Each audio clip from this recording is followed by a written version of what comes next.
It was my first Christmas after a big breakup. 2 years down the drain, and suddenly I was alone again in this big, empty townhouse. The silence was heavy. You know that feeling? I was trying to distract myself, swiping through Tinder, Bumble, the usual suspects. One night, I matched with this girl, Tracy. She seemed normal, cute, friendly, maybe a little too eager. We chatted for a bit, added each other on Snapchat, but then nothing. It just fizzled out. She'd watch my stories, but never reply. I honestly forgot all about her. Weeks went by and December rolled around. One night I posted a snap of my half-decorated living room, just the sad little tree, no ornaments, nothing. The caption was something like, getting in the spirit, kinda. A few minutes later, my phone buzzed. A notification from Tracy. She replied to my story, "You should let me help decorate your tree," with a little Christmas tree emoji. I laughed it off, replying, "Only if you're serious," and she said she was. I thought, why not? It sounded harmless, even a little festive. So I told her to come by that night around 9. I pictured it being cozy, some Christmas music, a bottle of wine, the lights twinkling. I actually ran to the store, grabbed a couple of decent bottles of red wine, and tidied up my place like my mom was coming to visit. I even lit a candle, setting the mood. 9 o'clock came and went, then 9:15, 9:30. I was starting to think I'd been stood up. Finally, my phone buzzed with a message, "I'm outside." I went to the door, opened it, and just froze for a second. Tracy was tall, way taller than I expected. I'm 5'8", and she had to be at least 6 feet tall. And this wave of heavy perfume just hit me before she even stepped inside. It was sweet, but sharp, almost like she was trying to cover up another smell. Her smile was huge, but it felt forced. It didn't quite reach her eyes. I sat on the couch, and she sat, too close. Our legs were touching immediately. It was a little awkward, but I tried to play it cool. I poured us both some wine. She laughed at everything I said, but it sounded fake, almost rehearsed. We clinked our glasses together, and she immediately spilled red wine all over my light blue couch. She apologized over and over, and I was like, "No, it's fine, don't worry about it." But something about her energy just felt off, unnatural. To break the tension, I suggested we go get the Christmas tree from the attic. She was super eager, almost jumping at the idea, so we went upstairs. I was in the attic, handing down the different sections of the fake tree one by one. When it came to the heavy base, she just reached up and grabbed it with no problem at all. She was a lot stronger than she looked. We got the tree set up, the music was playing softly, and for a few minutes, things actually felt normal. We were laughing, drinking more wine.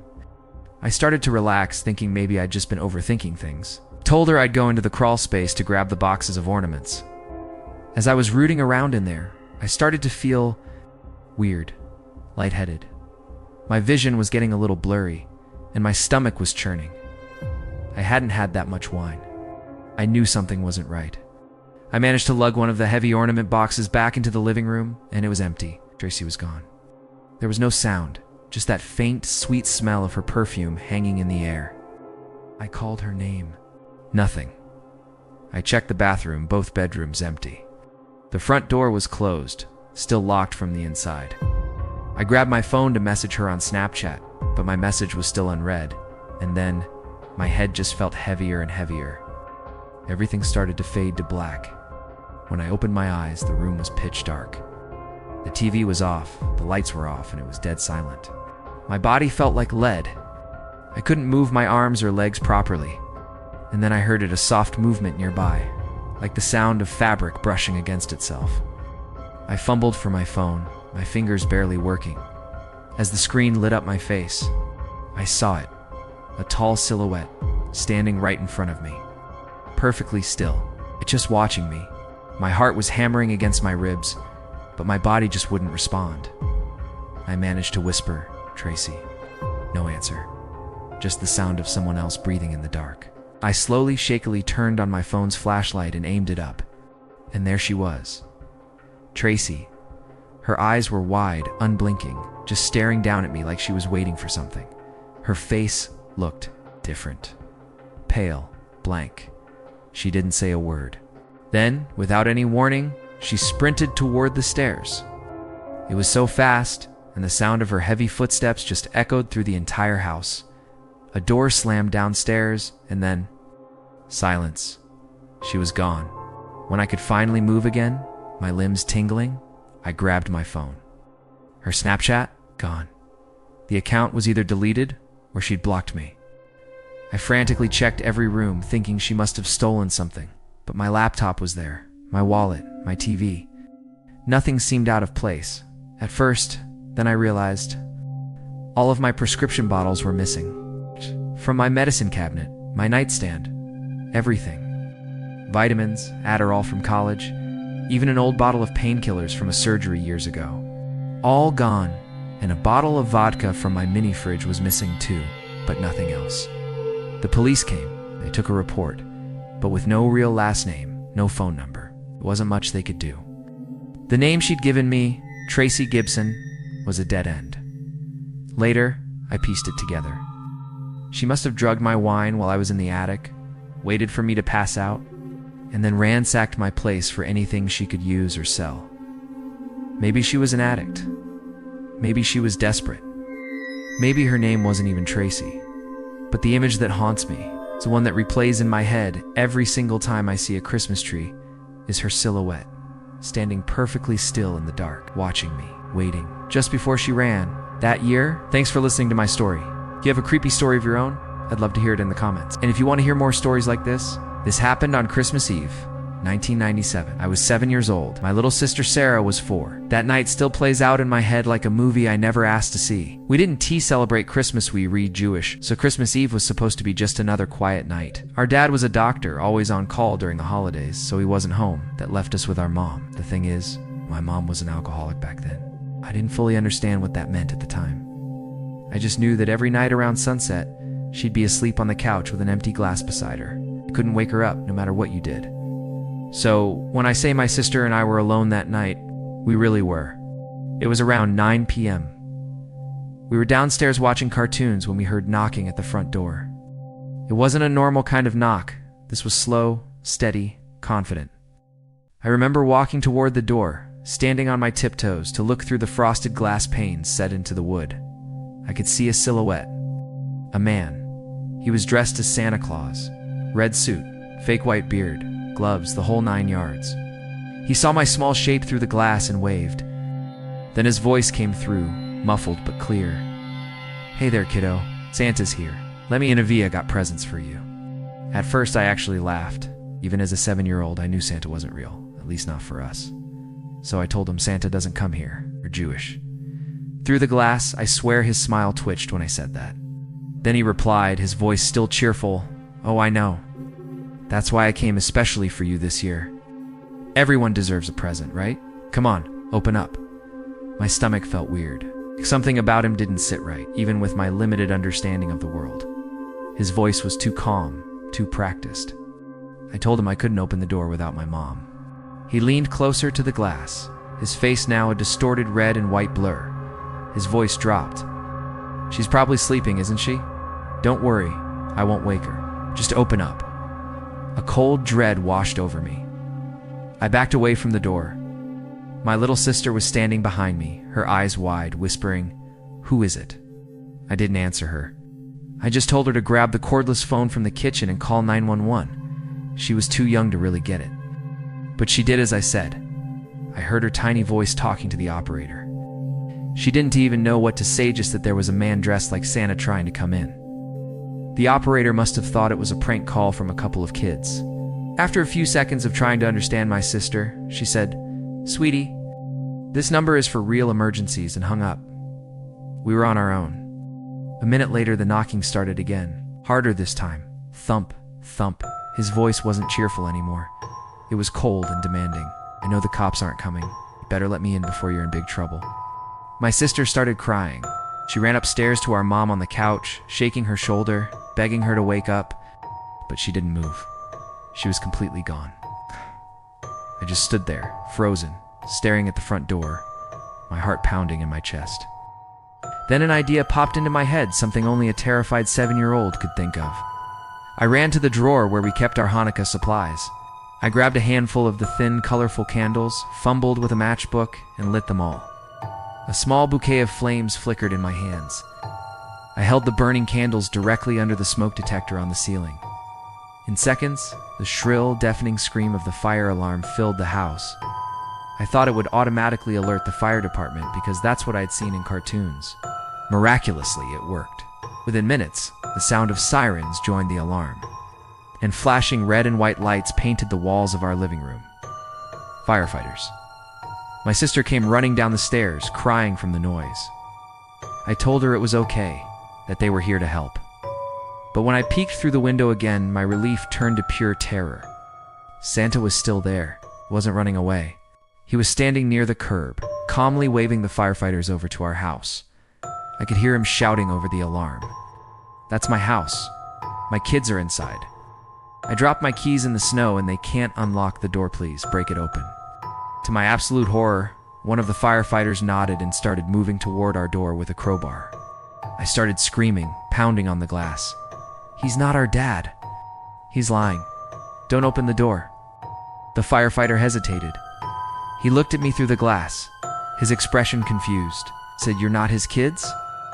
I shook my head so hard I felt dizzy. "No, our dad's at the hospital. We're Jewish, we don't even celebrate Christmas." Pointed frantically behind me, to our menorah, still sitting on the side table from a few weeks earlier. That was what convinced him.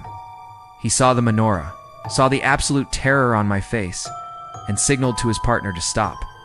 Then they turned back to the man in the Santa suit. One of them asked, "Sir, why would you be visiting a Jewish family dressed like this on Christmas Eve?" The man didn't answer. He just froze, his eyes darting between the firefighters and our front door. And in that moment of hesitation, the firefighters knew. They tackled him to the ground, right there on our snow-covered lawn. When the police arrived a few minutes later, they searched his Santa bag. Inside, they found zip ties, duct tape, and a large kitchen knife. They arrested him right there. He sat in the living room, wrapped in blankets, shaking, while an officer called our dad at the hospital. Came home in under an hour, his face a mask of fury and fear.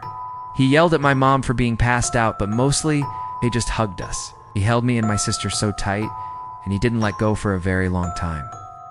Years later, when I was old enough to understand, he told me that man had been going door to door that month, praying on holiday trust, pretending to be Santa to get people to open up.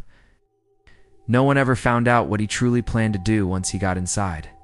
All I know is if we hadn't been Jewish, if I hadn't refused to believe in Santa, I might not be alive to tell this story. This all happened back in December of 2022, just a few days before Christmas. My girlfriend Charlotte and I had this dream of a quiet, cozy winter getaway in the Pocono Mountains. We found what looked like the perfect Airbnb online, picturesque cabin-style house, draped in Christmas lights, surrounded by snow. It looked like something straight out of a holiday movie. At least that's what the picture showed. We left the city around noon. The forecast was calling for a big snowstorm that night, so we wanted to make sure we got there with plenty of daylight to spare. The drive was about 4 hours, and by the time we finally turned onto the long gravel driveway leading to the house, the sun was already setting behind the trees. The cabin looked exactly like the photos. It was glowing with Christmas lights.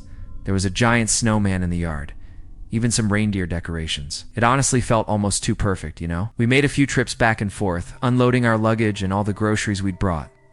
Then we started exploring inside. The whole place was warm and clean, and it had this amazing smell of pine and firewood. They'd even set up a Christmas tree for us, with stockings hung on the wall and a huge fireplace right in the center of the living room. It was like we were living inside a snow globe. The house had 3 bedrooms, but we only needed 1. Upstairs, there was a loft area with a pool table. The basement, though, that was a different story. It was dark and unfinished, just a washer, a dryer, and an old workbench. It felt cold, empty, and echoey.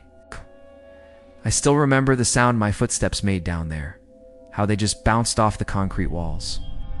I was still checking the place out when I heard a knock at the front door. I opened it, and there was a man standing on the porch. He looked to be in his mid-40s, was unshaven, and wore sweatpants with a dirty brown jacket. He gave me this really wide smile and said, "Hey folks, how you doing? I'm Tom. I help run this place with my brother. Just wanted to make sure everything's working okay."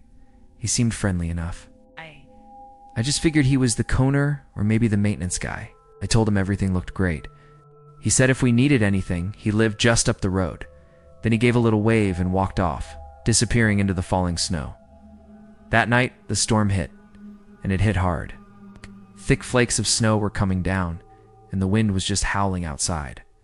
We made dinner, watched the Polar Express next to the Christmas tree, drank some wine. It was the perfect night, and when the movie ended, we decided to hop in the hot tub on the back deck. By then, the snow was falling lightly, and with all the lights and some music playing, it honestly felt magical. Until the bubbling suddenly stopped. First, I thought maybe we'd just tripped a breaker. But then, in the silence that followed, we heard it. Footsteps crunching in the snow. They were slow, deliberate. They were circling the house. Charlotte grabbed my arm and whispered, "Did you hear that?" I nodded, but I didn't move. I didn't want to make a single sound. After a few seconds, the steps just faded away into the woods behind the cabin. I tried to laugh it off. "Probably just a deer," I said. But I knew what I heard. I knew what human footsteps sounded like. We rushed back inside, locked all the doors, and decided to take a quick shower before heading to bed. That's when the second weird thing happened. Right in the middle of the shower, the hot water cut out completely, turning ice cold. Charlotte screamed, and we both jumped out, shivering. I texted Mike, the official Airbnb host, to let him know. About half an hour later, he replied, "That's odd. Ow. I'll have someone look at it tomorrow." We figured, no big deal, just a simple maintenance issue. We got into our pajamas and went to bed. Ow. Then, sometime after midnight, the banging started. 3 loud, angry knocks on the front door. Each one literally shook the house. Charlotte sat straight up in bed, whispering, "Don't answer it." I had no intention of answering it. We just sat there in the dark, frozen, listening. Then another series of bangs, this time faster, harder. Then, silence. After a few minutes, I quietly got out of bed and locked our bedroom door. We stayed awake for at least an hour after that, barely even breathing, just waiting for another sound. Eventually, exhaustion took over, and we both drifted off. When the sun came up, I went outside to check. Snow on the ground was thick and fresh from the storm, but there were footprints. They led from the tree line, around the side of the house, straight up to the front door, and then back again, and they looked fresh. Way too fresh. I texted Mike again, telling him about the banging on the door and the footprints I found. He replied, "That's really strange. I don't know anyone who'd be out there that late. If it happens again, call the police." That wasn't exactly the comforting response I was hoping for. A few hours later, I was outside brushing the snow off my Jeep when I heard someone behind me. I spun around, and it was Tom, the guy from the night before, walking toward the cabin. "Morning," he said cheerfully. "Mike told me to come check the hot water heater." I told him okay, but then I mentioned the noises from last night and the footprints. He just glanced at them for a second and said, "Yeah, some strange folks around these woods. Don't worry, they're harmless." Then he walked right past me, went inside, and headed straight for the basement. Something about the way he moved, the way he said that, just made my stomach twist. I pulled out my phone and texted Mike again. "Tom's here checking the water heater." Mike replied almost immediately. "Who's Tom?" My fingers froze on the screen. I typed back, "The guy who said he runs the Airbnb with you. He came by yesterday." Mike's next text sent a chill right through me. "I don't have a brother, and no one named Tom works for me. Get out now." I didn't even answer him. I ran back inside, up the stairs, grabbed Charlotte, and just whispered, "Pack your stuff. We're leaving right now." She could see the panic on my face and didn't ask a single question. We threw everything we owned into our bags, sprinted to the car, and tossed it all inside in one trip. As I started the engine, I glanced in the rearview mirror, and Tom was coming out of the cabin. He was moving fast, heading straight for us. I floored it. Snow sprayed everywhere as we tore down that long driveway, not looking back. About 20 minutes later, Mike called me. He told me he'd already sent the police to the cabin. When they got there, no one was inside. There were no footprints leading away from the house. Nothing. He said he even drove there himself afterward to check, and confirmed the place was locked up tight, completely empty. To this day, nobody knows who that man was. He never showed up on any security footage from the area, never used the name Tom to rent any other properties nearby. But every little detail he mentioned, my brother, I live up the road, strange folks in the woods. It all makes me think he'd been watching us from the moment we arrived. Maybe he was just a squatter living in the basement, or maybe he was something much, much worse. All I know is, if we had stayed just one more night, we might have ended up as just another unsolved Christmas disappearance. Thanks for listening to my story. If you have a creepy story of your own, share it in the comments. Don't forget to like and subscribe for more. Stay safe out there.